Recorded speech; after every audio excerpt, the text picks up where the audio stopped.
Papa, pourquoi tu veux m'envoyer rejoindre Mère sur Terre? Pour l'y aider à protéger la vie, petit Corona. Regarde comme elle est belle. Papa, pourquoi me mettre dans le pangolin? Cet animal, Corona, est en voie d'extinction. Et pourtant les hommes continuent à le braconner, de le manger, d'en faire un trophée. C'est donc un symbole, et ce sera la première étape de ma leçon.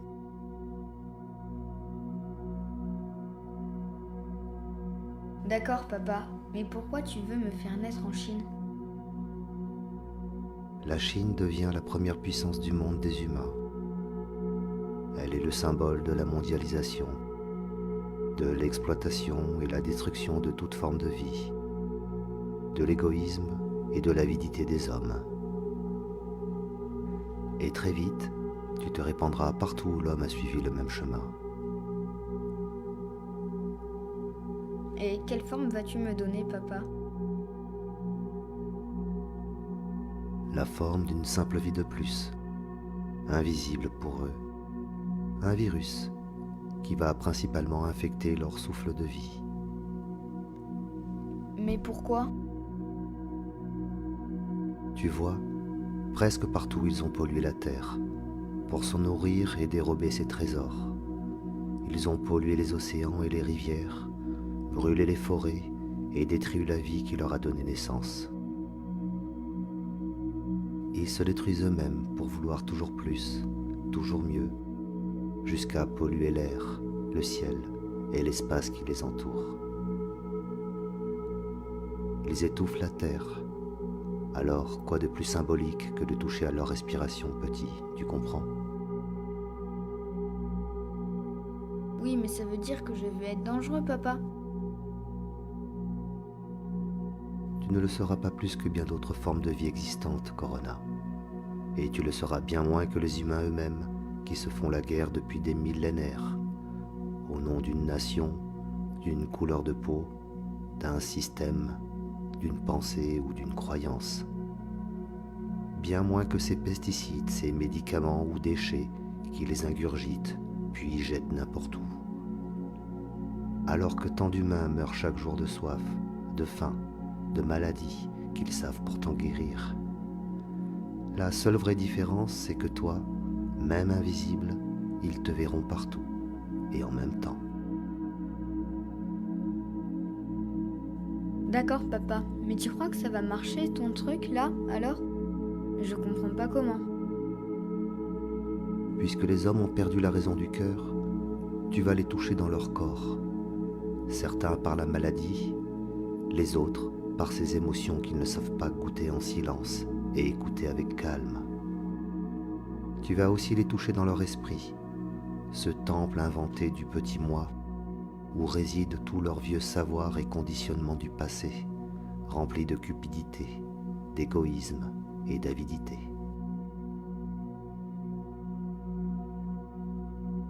Oui, mais alors, les hommes vont avoir peur de moi.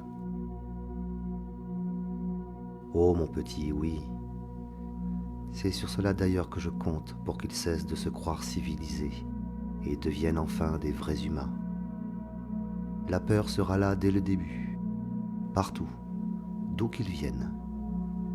Puis, la privation de leur prétendue liberté par un isolement forcé, l'effondrement de leurs fausses valeurs économiques, morales, sociales ou politiques, de leurs croyances. Je veux les immobiliser totalement et massivement, comme une invitation pour chacun vers un voyage dans leur monde intérieur, pour qu'ils découvrent qui ils sont vraiment, qu'ils sont les mêmes psychologiquement aux quatre coins du monde sans la moindre différence. Ils se disent bons et justes la plupart du temps, et pourtant, ils ne cessent de critiquer, de revendiquer, de semer le chaos au nom de l'ordre et la morale. Ils ont tous tant de colère, de peur et de désirs égoïstes. Alors qu'ils se regardent et qu'ils s'acceptent enfin tels qu'ils sont, en toute lucidité. sans masque. Et il se passera quoi sur Terre en attendant? Eh bien, elle va pouvoir enfin respirer. Et dans cet hémisphère nord où tout a commencé, le printemps va pouvoir rayonner comme il ne l'a jamais fait depuis si longtemps. Et lorsque tout sera terminé, pour ceux qui auront suffisamment regardé en eux, trouver la paix, la sérénité, la simple joie d'être plutôt que le plaisir de paraître, lorsque ceux-là lèveront les yeux, ils redécouvriront comme la vie est belle, si précieuse, l'air si pur. Ils verront des eaux cristallines et entendront le chant du vivant. Ils redécouvriront qu'ils ont une famille, des voisins, souriront de tout et de rien, même à l'inconnu. Et lorsqu'ils retoucheront à la terre, beaucoup lui donneront plus qu'ils n'en prendront. Et peut-être qu'ils seront assez nombreux pour inventer un nouveau monde, dénué du pouvoir de l'ego, du monde du désir et de la peur. Tu es dur, papa. Tu aurais pu alerter avant de taper aussi fort. Mais Corona, avant toi, j'ai envoyé plein d'autres petits, de tout type, des maladies comme des arcs-en-ciel, une simple brise ou la douceur d'une fleur, d'un arbre pour les envelopper, même une poignée d'hommes pour les guider. Certains ont compris, mais ils étaient trop peu, et leur monde s'y cloisonnait déjà. Les humains ont un cœur immense. Quand ils veulent faire quelque chose, ils le font. Ils ont créé de formidables technologies, mais s'en sont servis pour dominer plutôt que pour donner. À l'image de ces hommes qui sont allés sur la Lune et y ont planté un stupide drapeau. Tu es sûr que les hommes vont comprendre cette fois alors? Je ne sais pas, Corona. Je n'ai ni espoir, ni attente. Les hommes ont toujours eu leur destinée dans leur cœur plutôt que dans leurs mains. Peut-être seront-ils bien plus nombreux cette fois-ci à s'ouvrir à la vie et devenir leur propre lumière. Nous verrons bien. Mais je ferai tout ce qu'il faut pour préserver la Terre. Merci, papa, de m'avoir dit tout ça. Alors, tu es prêt maintenant? Oui, papa. Alors, j'y vais.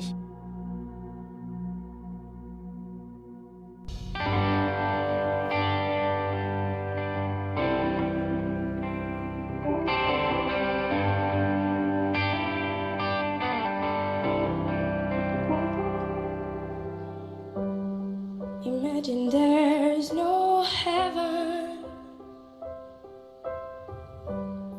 It's easy if you try. No hell below us. Above us only sky. Imagine all the people living for today. Oh, imagine there's no countries.